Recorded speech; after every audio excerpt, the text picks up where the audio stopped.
That's nice. There we are. I can hold that. Going live. Yeah, you're going to get over here, babe. Get over here. Anyway, how's it going? So this is part 2 of part 1 live stream because I got disconnected. I got cut off. I thought Miss T, Wendy, was on the internet. You weren't on the internet. It just cut out. And that's the way our internet works, even though we have 2 boosters on it. And we had Jason in there commenting, how do you protect, how do you build a box around a palm tree in zone 4? It's very easy. Like I say, go to YouTube. Well, you're on YouTube. And how to protect a palm tree in a cold climate, growing palms in Ontario, growing palms in Montreal, or palm trees in Montreal.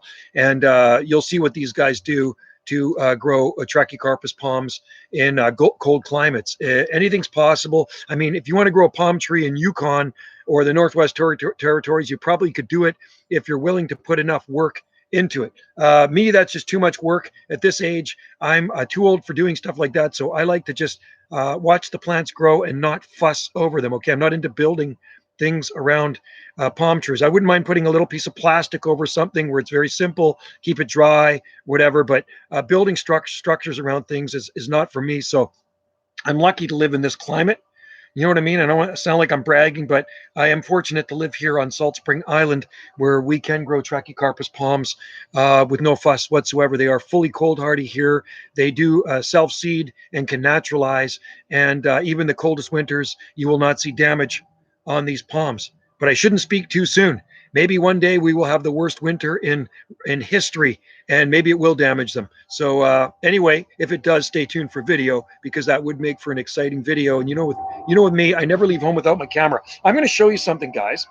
I shoot all my videos with this camera right here. So this is about my 7th Canon. Okay, I like these small Canons because they fit into the palm of my hand. I can carry this wherever I go. This one I've had for 2 years now. It's starting to wear out a little bit. You can see the paint wearing off the top of it. But this one here, I think, shoots pretty good videos.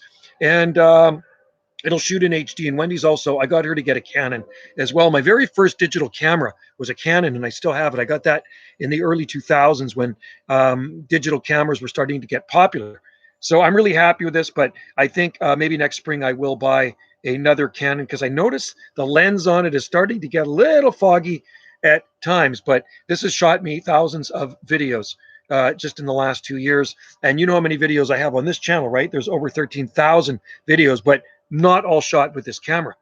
Like I said, this is probably my 7th Canon camera over the years, but really good. It's just a 170 ELPH, and just a really reliable camera. I've dropped it many times. Matter of fact, I was shooting a video today of me carving a tiki, and of course I went to grab the camera and it fell off and hit the ground.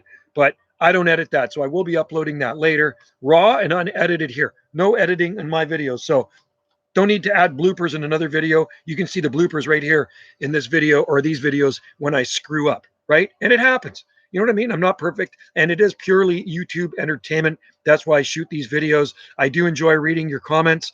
There's negative comments, lots of positive comments, and well, that's what it's all about. That's what YouTube is. It's free entertainment. What do you think about the best palm to grow in an area that has low, Sable Minor, Rapidophyllum hystrix? That's a really good one.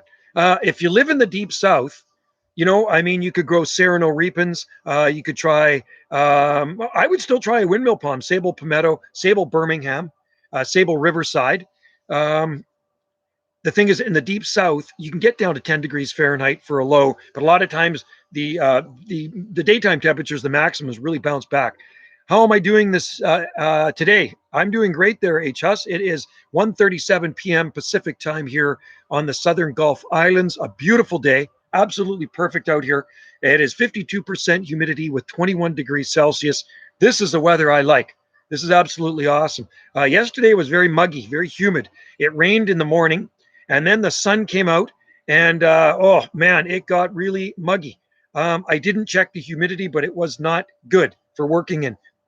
If I'm not working in it, it's okay. Don't get me wrong. If I'm not working in it, I guess then it can be humid. I can go into the shade, I can get a cold drink.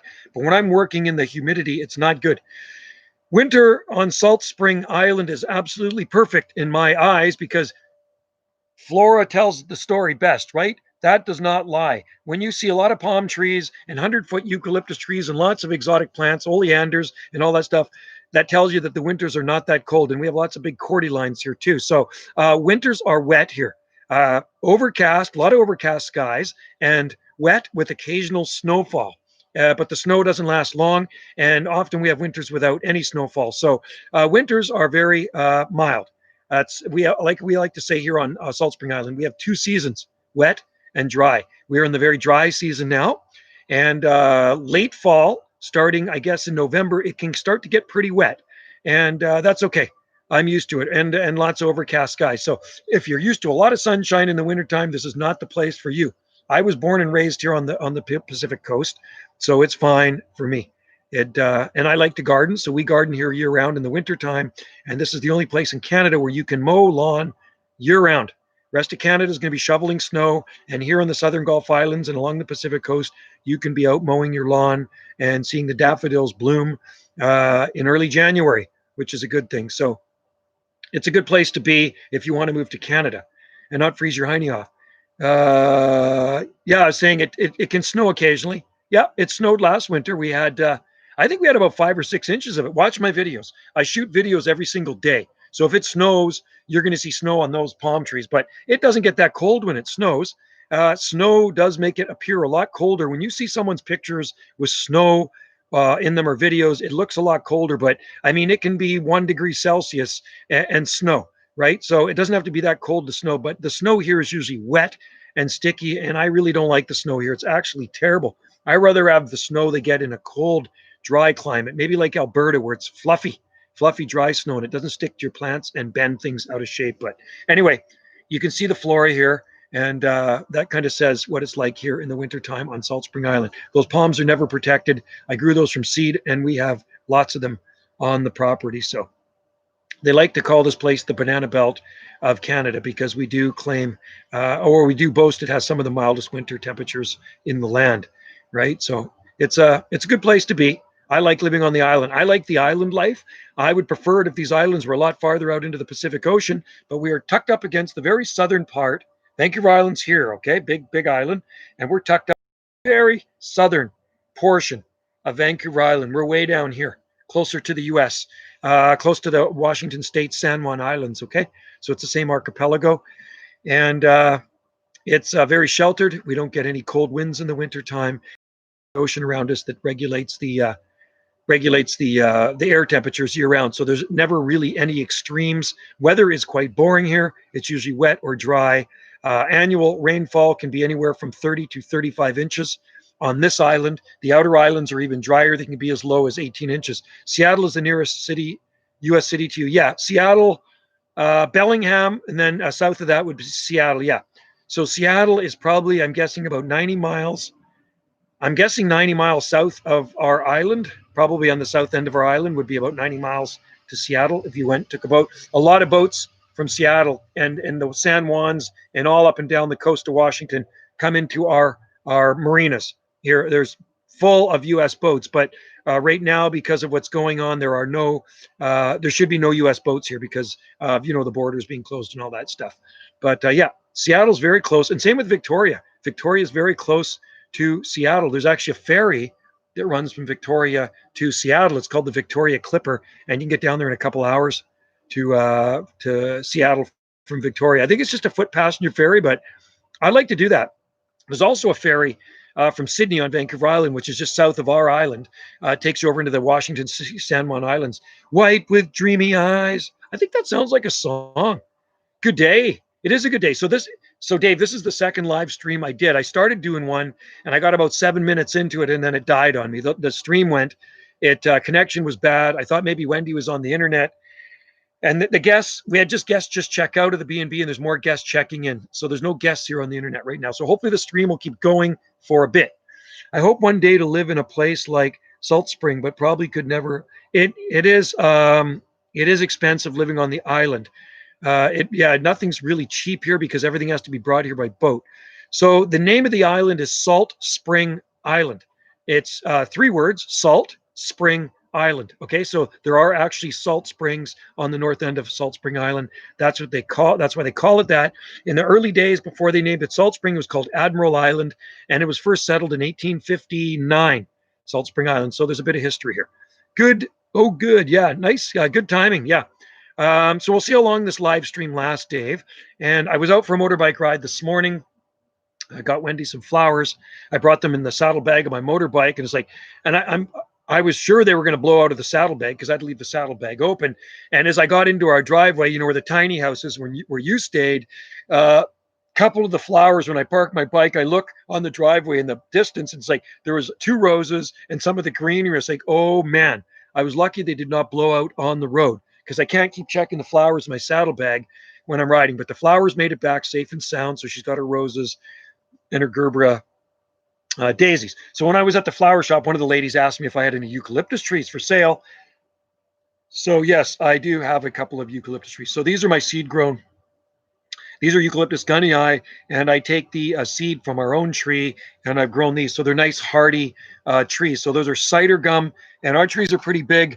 There's a big one right here beside me. And to get the seeds off of those suckers, you have to actually use the silky pole saw, and sometimes get up on the roof if you can reach one. But most of the time, it's the wind or a branch that has to break off. You get a slight wind, and an old dead branch will break off, and hopefully it has seed on it. And most branches do have seed, but unfortunately, they are so high up, they're really difficult to reach, even with a ladder and the pole saw. The big ones in the front are 100 feet tall, and the branches don't really start till probably 40 feet up the trees. Was it last year, the year before, there was a massive wasp nest, huge hornet nest up there on the branch, and I watched. I filmed it too. I got videos. It was so cool, and I just left it alone. It was cool to see. It was a paper wasp nest, big one up there on the eucalyptus branch, and part of the bark was going through it. They'd made the nest around kind of the bark, because the bark sheds off the trees, and at this time of the year, they're very messy. All right, they're super messy trees, and bark all over the place. So we pick it up and put it in the garden pass. Had a friend living in Seattle. Good hospitality. Yeah, I like Seattle. It's a good city. I really like Seattle. I've been there a lot of times. I've stayed overnight there. I saw the Rolling Stones there, Jay Giles, Greg Kihn back in the Kingdom. Oh, when I was 17. So yeah, nice city, and it's kind of the sister city to Vancouver. It's not that far from Vancouver. So I just carved a tiki for a fellow, really nice fella. And he said he makes these really cool dream catchers, and Wendy likes dream catchers. So I tell you, I says, I'm going to carve you a tiki. And he says, well, I'm going to give you a dream catcher. He sells them in Tofino. He lives here, but he says one of the gift shops up there sells his awesome dream catcher. So Wendy loves dream catchers. So I'm going to show you the tiki I just carved out of arbutus. All right. So this is for his dream catcher. So arbutus is a native tree, very, very hard. This one, you got the pineapple in the back there. You see the pineapple right there. That, I think that's good luck. I always put a pineapple in. So I'm going to trade that to him for his dream catcher. And that's really heavy wood. So that's a native hardwood that grows here. It's a broadleaf evergreen. Okay. So there's his tiki. I hope he likes it. And I think Wendy will like the dream catcher, because he said they are pretty cool. Thanks. Yeah, I like carving tikis. They're fun. I got a little chainsaw to carve those up. I'm never going to carve them with my big chainsaw anymore. One time I was carving a tiki for a customer, and it slipped at the end of the tiki carver and went right across my leg. But thank God I had my chainsaw pants on, and that's on video too. That would have killed me for sure. Would have cut the main artery in my leg. It was nasty. What's better, or Galliano? Galliano Island's way more laid back. So there's less to do on Galliano.